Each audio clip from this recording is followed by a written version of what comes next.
बच्चों current electricity हम लोग जहाँ तक पढ़ लिए थे उसके आगे स्टार्ट करते हैं।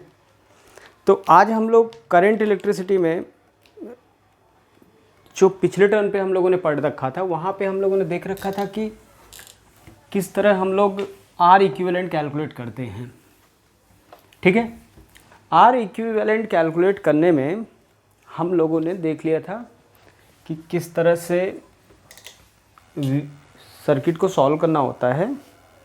ये वाली बातें हमने समझ में आ गई थी। ठीक है, एक हम लोग WSB देख चुके थे, व्हीटस्टोन ब्रिज देख चुके थे, हम लोग वो भी देख चुके थे, सिमेट्री वाला कॉन्सेप्ट भी देख चुके थे, सिमेट्री देख चुके थे, WSB देख चुके थे। अब हम लोग एक दूसरा टाइप का आर इक्विवेलेंट देखेंगे, लैडर प्रॉब्लम। लैडर प्रॉब्लम,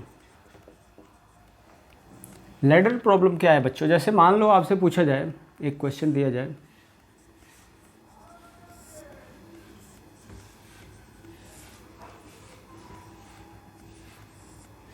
ऐसे करके इनफाइनाइट सब आ रहे हैं, ए बी, आपसे पूछा जाए आर ए बी बताओ। तो ये लैडर कुछ इस प्रकार का है। आप क्लास 10th अगर आप लोग पास आउट होंगे तो आप एक चैप्टर होता है क्वाड्रेटिक इक्वेशन, उस क्वाड्रेटिक इक्वेशन में एक क्वेश्चन होता था यार, याद करो, 2 + √2 + √2 + √2। इस क्वेश्चन को सॉल्व करने के लिए बोला जाता था तो आप क्या कहते थे कि सर मुझे तो दिखाई दे रहा है कि ये जो भी वैल्यू आएगा मुझे नहीं पता, लेकिन इतना पता है ये मान लेते हैं y, इसकी पूरी वैल्यू को। अच्छा, तब आप कहते थे कि सर एक मिनट के लिए अगर मैं ऊपर यहाँ से लेके ये पूरा भूल जाऊँ, यहाँ से देखूँ तो इन्फाइनाइट तक जाना है, तो जो वैल्यू जैसा मुझे यहाँ से दिखाई दे रहा है वैसा यहाँ से भी दिखाई देगा ये पूरा।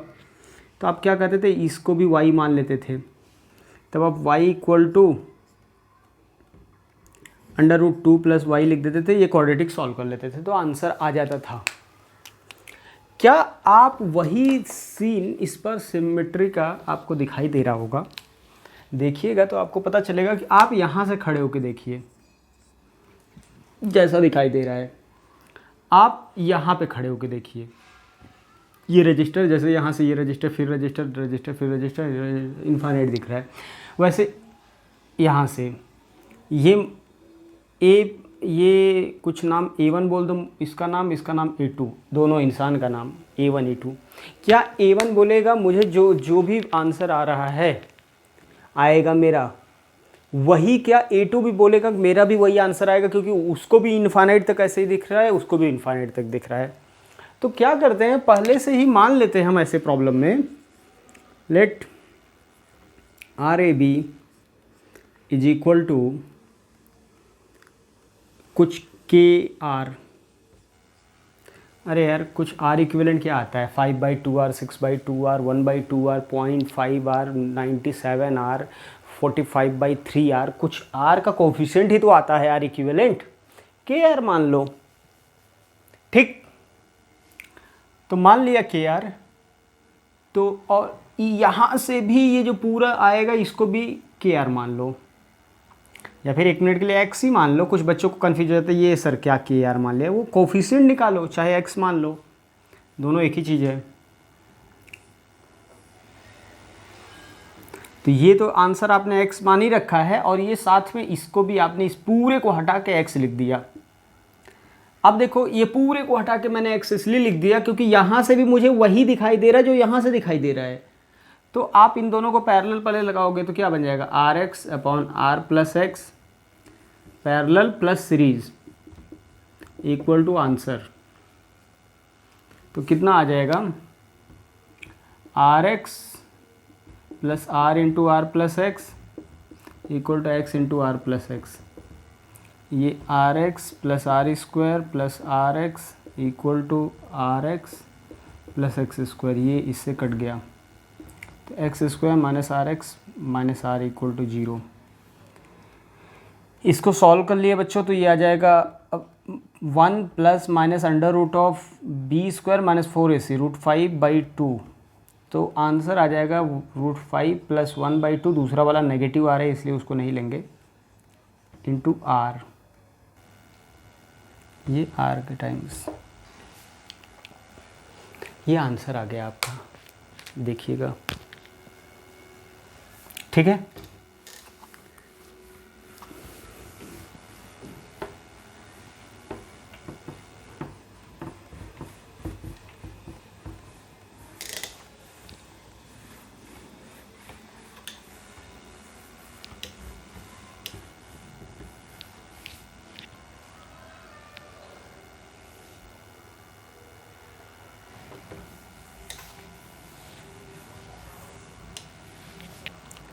दूसरा बच्चों आपसे बोला जाए, इसको हटा के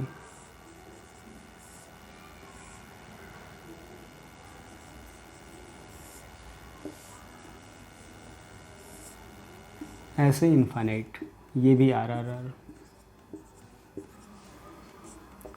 ए बी, क्या इस बार आप बोलो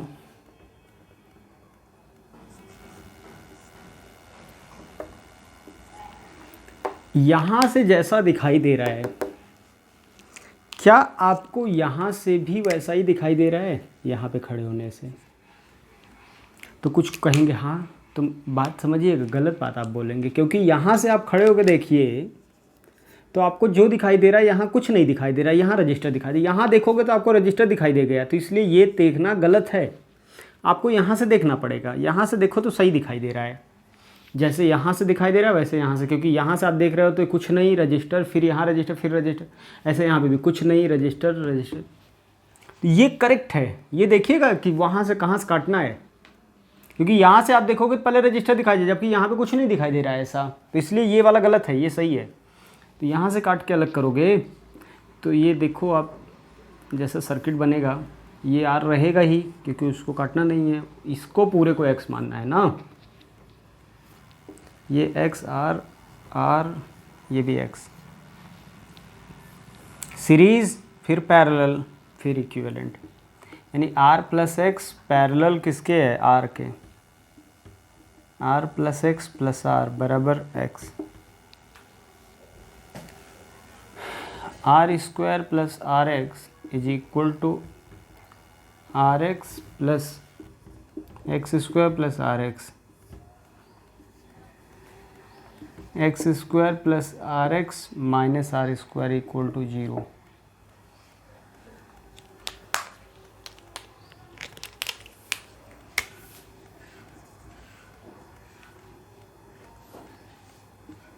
minus R plus minus under root B square minus 4ac 5r square upon 2, 5 minus 1/2, ये आंसर आ गया बच्चों। ठीक है, एक ये पॉसिबिलिटी है, यही आंसर है, हाँ ठीक है। दूसरा तो नेगेटिव आ जाएगा, दूसरा क्योंकि आर की वैल्यू नेगेटिव आ जाएगा, वो पॉसिबल नहीं है।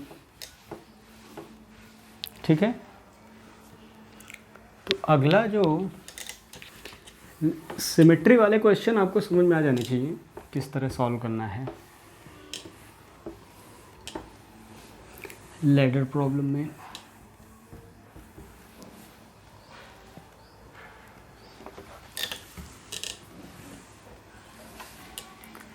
आपको जैसे मैं बोल दूं कि लो एग्जाम्पल एक दे दूं कि मुझे ये बताओ,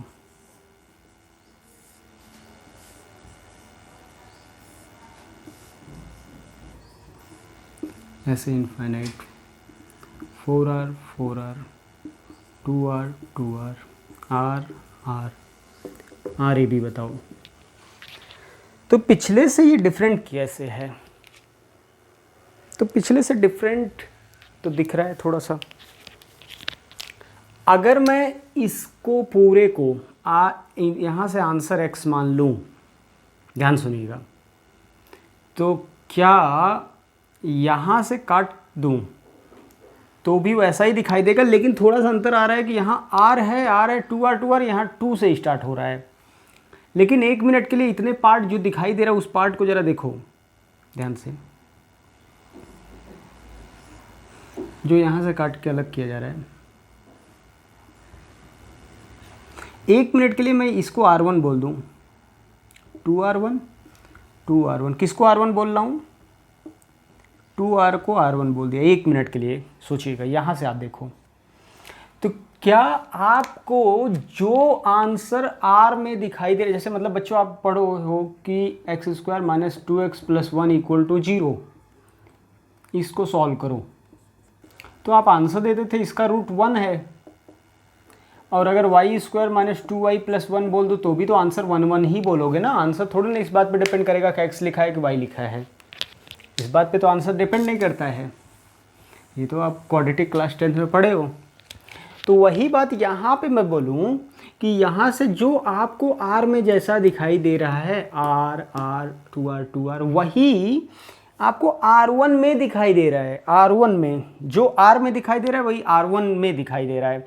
मतलब R1 के तरीके से सोचा जाए कि यहाँ x माना है तो x क्या होगा, कुछ आंसर इसी टाइप का आएगा, x कुछ k टाइम्स R, इसी टाइप का आएगा ना, कुछ k टाइम्स आएगा ना, यही आंसर आएगा, जो भी आएगा आंसर इसी टाइप का आएगा। तो इसका आंसर किस टाइप का आएगा, इसका आंसर पक्के तौर पे यहाँ पे जो भी आएगा k टाइम्स R1 आएगा।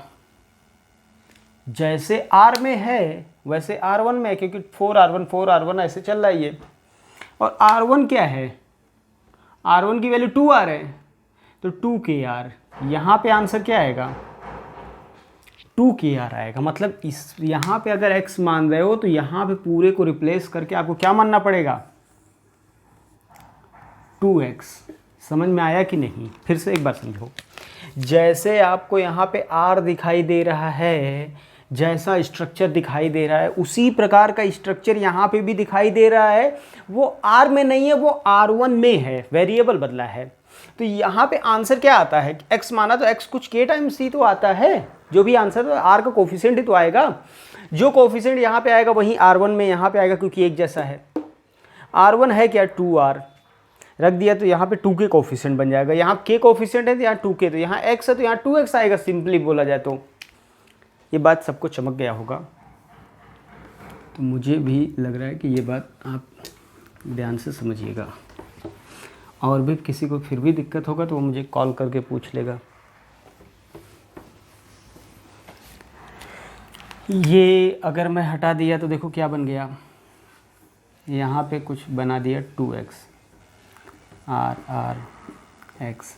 देखो ये parallel series 2x + R R/2x + R + R = x। Solve कर लेंगे, सॉल्व करने का काम आपका है, ठीक है।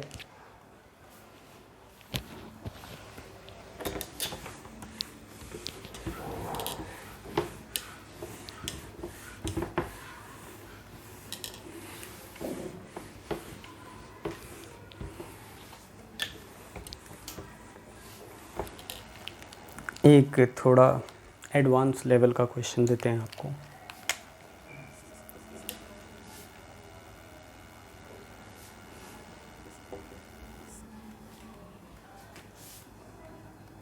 ये रजिस्टर है, वायर से मैं दिखा रहा हूँ सिंपली।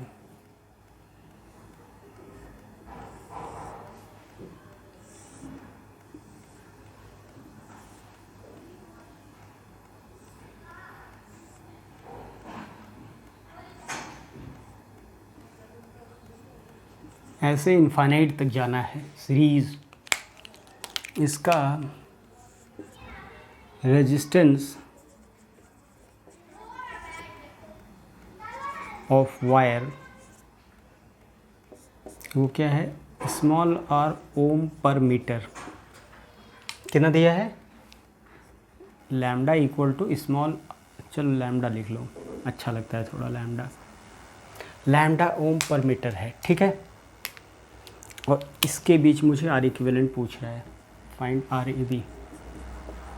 ये जो वायर है, वायर का रेजिस्टेंस पर यूनिट लेंथ दिया है। अच्छा, ये 2A है, ये A है, ये सब मिड पॉइंट्स हैं सारे, ये मिड पॉइंट्स हैं। सारे मिड पॉइंट को ज्वाइन करके बनाया गया ट्रायंगल, तो आपको पता ही होगा सिमिलर ट्रायंगल। ये मिड पॉइंट को ज्वाइन किया जाए, फिर मिड पॉइंट को ज्वाइन किया, फिर मिड पॉइंट को, फिर मिड पॉइंट को, अनंत बना दिया गया ऐसे। तो फाइनल मुझे आर इक्विवेलेंट बताओ। तो ठीक है, अब देखो पहली बात, क्वेश्चन सॉल्व करने से पहले आप बताओ क्या ये क्वेश्चन मिरर सिमेट्री में जाएगा, जैसा इधर वैसा इधर? तो आप कहोगे बिल्कुल जाएगा, इसमें कोई दो राय नहीं है, इसमें किसी को कोई दो राय नहीं है। तो मिरर सिमेट्री में जाएगा तो ये कनेक्शन हटाया जा सकता है, पढ़े हैं आप, तो कनेक्शन हटा दिया जाए तो यहीं तक रखा जाए। तो अब सुनिएगा, अगर मिरर सिमेट्री का कॉन्सेप्ट हटा के यहाँ से कनेक्शन हटा के यहाँ लाया गया, तो आप बताइएगा यहाँ पे जो आंसर आएगा, अगर यहाँ पे x मान लिया आंसर, तो क्या अगर यहाँ से एक इंसान देखे ऐसे आंखें फाड़ फाड़ के, तो क्या यहाँ पे देखेगा जो इंसान दोनों आँखों से, उसको भी तो वैसा ही दिखाई देगा? वो कहेगा मैं आपका 2a है तो x आपने माना, मेरा a है तो मैं इतने को x/2 मान लूँगा। ये पूरे की वैल्यू जो आएगी सिंप्लीफाई होगी x/2 रहेगा। तो फाइनली आप देखिएगा, समझ में आ रहा है ना, ये पूरे को x मान लिया मैंने कि ये पूरा सिंप्लीफाई होने के बाद x बना, एक equilateral triangle, equilateral triangle, equilateral triangle बन रहा है सब। तो यहाँ से भी x/2 बनेगा, equilateral triangle, equilateral triangle, equilateral triangle, infinite है। तो इसको थोड़ा सिंप्लीफाई करके देखा जाए तो ये आपका ये x/2 आ जाएगा, ये x आपने माना ही है, तो ये देखो ये कितना लेंथ हो जाएगा, a यानी lambda a lambda a lambda a lambda a x, और ये लैम्डा 2 लैम्डा a। तो ये देखो आपस में सीरीज में, फिर पैरेलल में, फिर सीरीज में, फिर पैरेलल में, इक्वल टू x कर देना, इक्वल टू x कर देना। अब ये सिंपल क्वेश्चन है, आप कर लीजिएगा। ये देखो सीरीज में, फिर पैरेलल आया, फिर पूरा सीरीज आया, फिर पैरेलल आया, इक्वल टू x में क्वाड्रेटिक जो भी बनना होगा बन जाएगा, आप सॉल्व कर लेंगे तो ठीक है। लैडर वाले भी क्वेश्चन हो गए।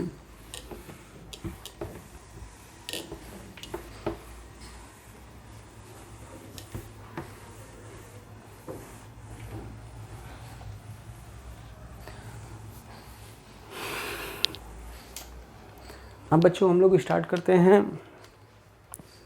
पावर, एनर्जी एंड पावर, नहीं एनर्जी एंड पावर नहीं, इलेक्ट्रोमोटिव फोर्स, इलेक्ट्रोमोटिव फोर्स, थोड़ा सा electromotive force, EMF of cell. असलियत में देखिएगा, जो आपने बैटरी पढ़ा है, बैटरी हम लोग ऐसे रजिस्टर होता था तो यहाँ पे ऐसे डायरेक्टली बैटरी बना देते थे। ये आर लोड है कोई भी, इसके क्रॉस हम इसे क्या बोलते थे, बैटरी। इसमें वी क्यों क्या बोलते थे आप, पोटेंशियल डिफरेंस।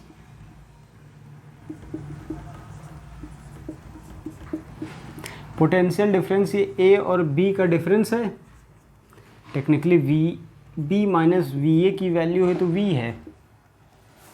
असलियत में ये जो बैटरी है ये कितना पोटेंशियल डिफरेंस रजिस्टर के क्रॉस दे रहा है वही तो लिखा रहता है।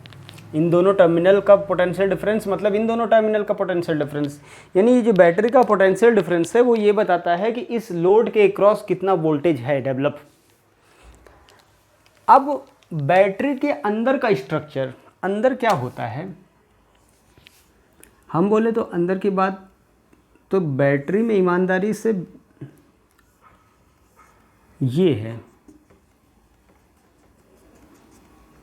इसे बोलते हैं ईएमएफ, इसे बोलते हैं इंटरनल रेजिस्टेंस।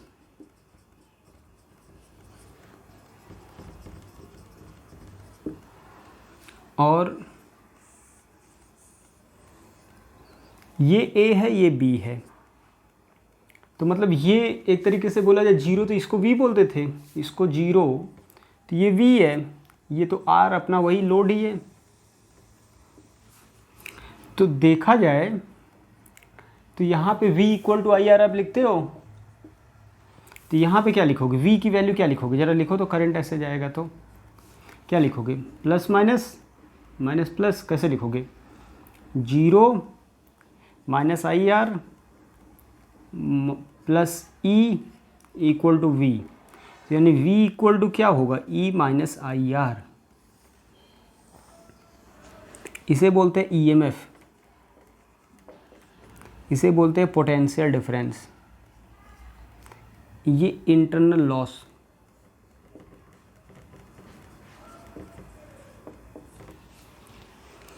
ये ईमानदारी से सोचा जाए तो लॉस होने के बाद यानी बैटरी ने जितना दिया होगा वो वी थोड़ी ना होगा पोटेंशियल डिफरेंस, वो तो ज़्यादा रहा होगा। ये तो आउटपुट में जो मिलता है लोड के क्रॉस, उसी को आप देखते हो, उसी को बोलते हैं पोटेंशियल डिफरेंस। तो पोटेंशियल डिफरेंस ये है, ठीक है।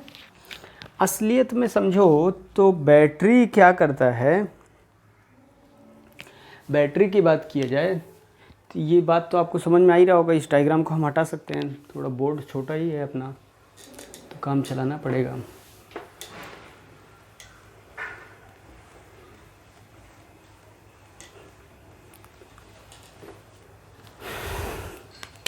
रजिस्टर ये बना दिया जाए, याद रहने का आपको, ये ए, ये बी, ये बी, हाँ ठीक है।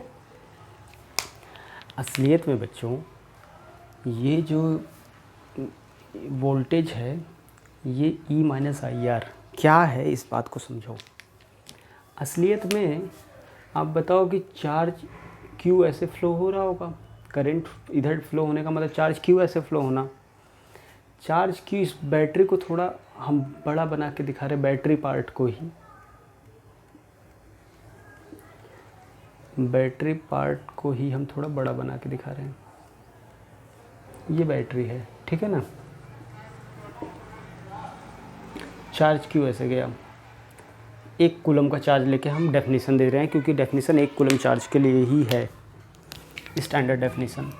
तो अंदर जब 1 कूलम का चार्ज आएगा, ये देखो पोटेंशियल क्या है, ये जीरो, ये इसका पोटेंशियल V, तो electric field always travel from higher to lower, electric field ये होगा E external E naught. 1 coulomb का जो चार्ज आएगा इस पे फोर्स QE इधर लगेगा, QE, और फिर भी ये चार्ज इधर आता है ना, तभी तो ये करंट फ्लो हो रहा है। चार्ज ऐसे आगे रिटर्न थोड़ा ना होता है, इसका मतलब है कोई एक्सटर्नल एजेंट और होगा फोर्स लगाने वाला, तो वो कौन होता है, बैटरी। वो इसको यहाँ पे लाएगा, और बैटरी का फोर्स इससे ज़्यादा होगा, तभी तो एक्सेलरेट करा के खूब तेज़ी से वेलोसिटी दिया, जो कि यहाँ पे लाके फिर दे दिया ये एनर्जी। इसी तरह एनर्जी का सोर्स होता है ना, तो एनर्जी कैसे दिया, इस फॉर्म में दे दिया, एक्सेलरेट करा दिया, चार्ज को एक्सेलरेट करके फिर डी एक्सेलरेट होके आ जाएगा, फिर एक्सेलरेट होगा ऐसे। तो ये वर्क, ये बैटरी है, बैटरी फोर्स लगाता है, और ये मैकेनिज्म इसका समझ लोगे आप इलेक्ट्रोकेमिस्ट्री में पढ़ोगे तो, और पढ़ भी रहे होंगे तो आप समझ भी रहे होंगे। पूरा केमिस्ट्री में केमिकल किस तरह से होता है, तो वो सारे आपको सॉल्यूशन थोड़ा सा आइडिया लगेगा। CuSO4 किस तरह ब्रेक होता है, वो सब लॉजिक वहाँ पे थोड़ा ज़्यादा अच्छे से समझाया जाता है। फिजिक्स में ज़्यादा नहीं है, मैकेनिक्स पे बेसिस पे है, केमिकल प्रोसेस केमिस्ट्री में समझाया जाएगा। तो बच्चों QE ये है, FB ये है,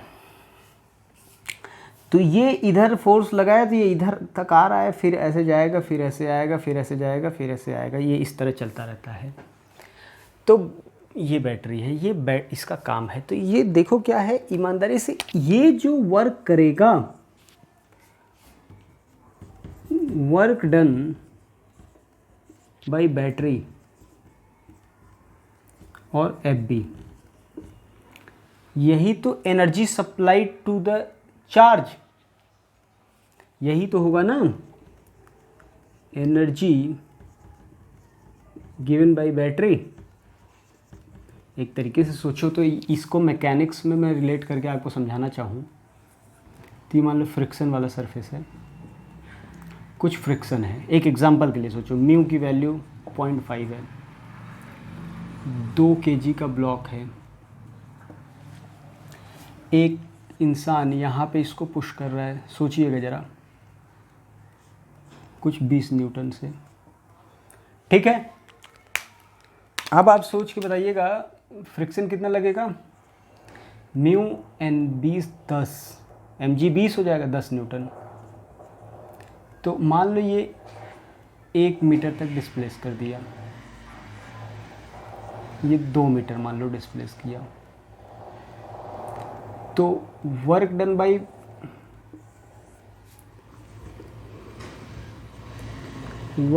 by man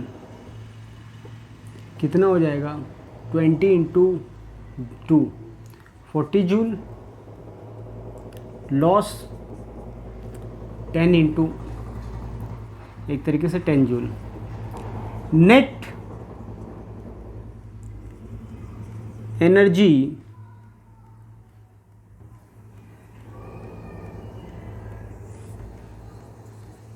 gain of block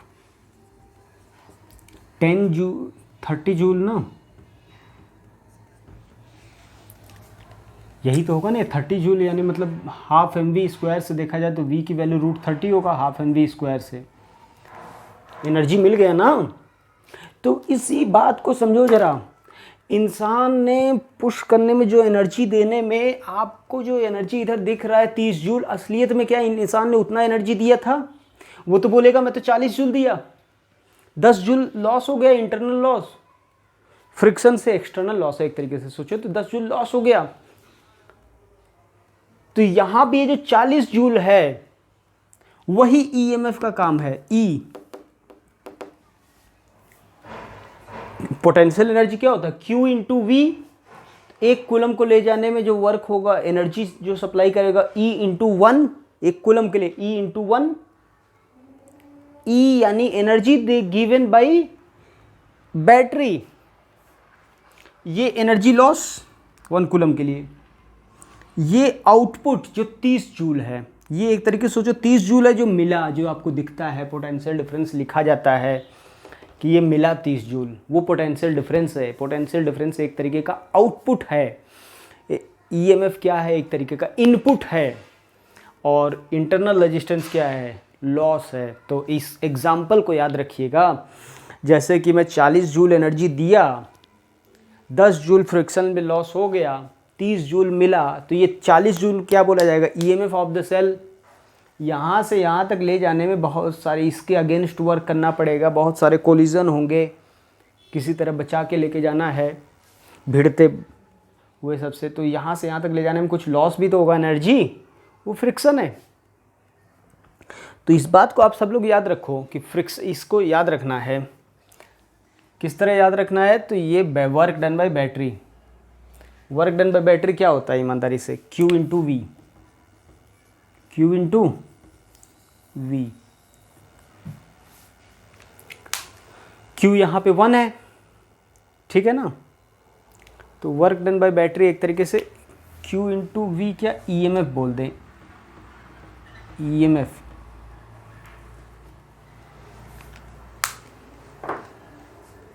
E into 1। तो ये पूरी बात अपने को समझ में आ जाती है, ठीक है। तो ये याद रखिएगा, potential difference equal to EMF minus IR। और ये बच्चों याद रखिएगा बैटरी का वर्क कितना होता है, तो डेफिनीशन आप लिख लीजिए ज़रा, मैं बोल रहा हूँ।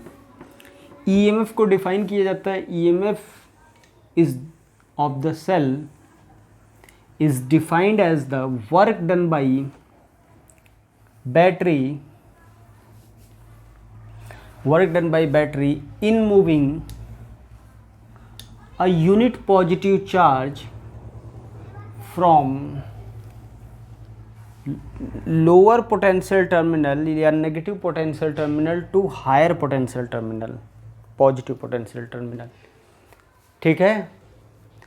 work done by battery in moving a positive unit charge from lower potential terminal to higher potential terminal।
बच्चों, तो जैसे ईएमएफ की बात हुई तो एक बात और याद रखिएगा,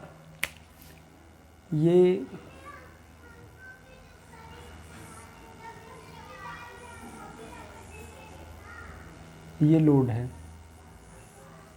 ठीक है ना। ये V इक्वल टू क्या होता है, E माइनस आई आर, ठीक है। और V equal to I into R है ही है, क्या इंटरनल रेजिस्टेंस। दोनों को देखा जाए तो I की वैल्यू क्या रखा जाता है, यहाँ से देखा जाए तो V equal to E minus I की जगह V by R into R, तो V 1 plus R by R equal to E, तो V equal to E R upon R plus R. Relation in potential difference,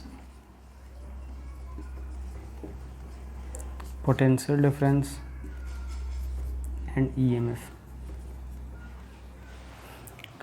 तो याद रखिएगा, EMF जो होता है वो लोड पे डिपेंड नहीं करता, एक्सटर्नल लोड पे डिपेंड नहीं करता EMF is independent of external load, while potential difference is dependent on external load. क्योंकि ये पोटेंशियल डिफरेंस कितना बचेगा ये करंट पे डिपेंड करेगा ना, करंट इस बात पे डिपेंड करेगा कि यहाँ कितना रहे, ठीक है।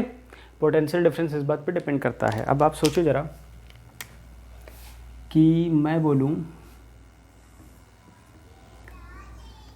कि पोटेंशियल डिफरेंस और आई का ग्राफ बनाओ, तो आई बताओ जब जीरो है तब पोटेंशियल डिफरेंस कितना है, ई है, मैक्सिमम पोटेंशियल डिफरेंस ई हो सकता है। धीरे धीरे आई बढ़ेगा तो ई घटेगा, गिरेगा ना, धीरे धीरे लीनियरली गिरेगा देखो। और जब आई एक सर्टेन वैल्यू हो जाएगा तो जीरो के बराबर आ जाएगा, वो पर्टिकुलर आई निकाल भी सकते हो। वो आई क्या होगा, वो आई इसको जीरो करके निकल जाएगा ई बाई आर, ठीक है। तो ये ग्राफ हो जाएगा।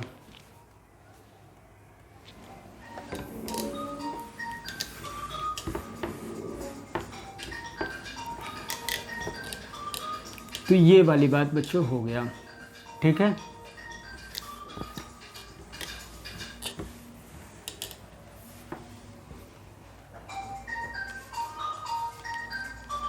ये आपका पोटेंशियल डिफरेंस की चर्चा जो रही, ये बात समझ में आया।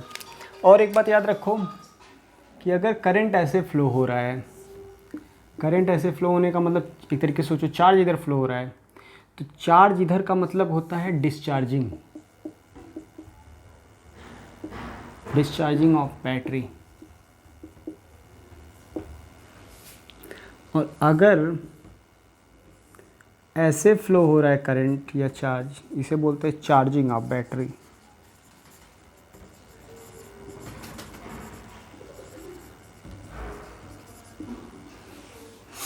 ठीक है, तो बच्चों आज के लिए इतना ही।